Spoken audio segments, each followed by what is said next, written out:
ஐயா வணக்கங்க. வணக்கங்க. நோய் இல்லாத நிலையை நோக்கி போகணும்னு சொல்லியிருக்கீங்க. அதை பற்றி ஏதாவது? ஐயா, நம்ம நாட்டில் உணவு உற்பத்தி வந்து ஒரு தனி மனிதனுக்கு குறைந்தபட்சம் 1200 கிராம் வரைக்கும் நம்ம உற்பத்தி பண்ணுறீங்க. ஆனால் ஒரு மனுஷனுக்கு தேவை 800 கிராமே போதுங்க. இந்த நம்ம டிஸ்ட்ரிபியூட் பண்ணுறது இல்லை, எல்லாருக்கும் கொண்டு வந்து சேர்க்கறது இல்லை. 400 கிராம் கூட ஒரு தனி மனுஷனுக்கு கிடைக்க மாட்டேங்க. இதனால இந்திய பிராந்தியத்தில் வாழக்கூடிய எல்லாருமே பலவீனமாக தாங்க இருக்காங்க. அதுலேயும் பெண்கள் வந்து ரொம்ப பலவீனமாக இருக்காங்க. இவங்க கற்ப காலத்துலலாம் இன்னும் பலவீனம் அடைகிறாங்க.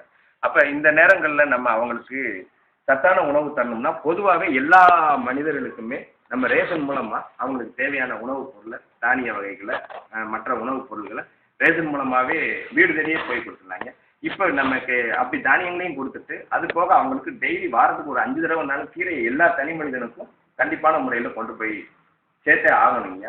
இது போக அவங்களுக்கு வந்து நம்ம எல்லா வகையிலையும் வந்து இந்த கர்ப்ப காலத்தில் இருக்கக்கூடிய பெண்களுக்கு அவங்க குழந்தை பிறந்து குழந்தை 5 வயது வரைக்கும் நம்ம மருத்துவரோட கண்காணிப்பிலேயே வச்சுக்கிறோங்க. இது பசங்களை வந்து குழந்தைங்களை வந்து குறைஞ்சபட்சம் 3 வயசு வரைக்கும்னாலும் நம்ம தாய்ப்பால் கொடுக்கறதுக்கு இவங்களுக்கு சத்தான ஆகாரத்தையும் கொடுக்கணும்.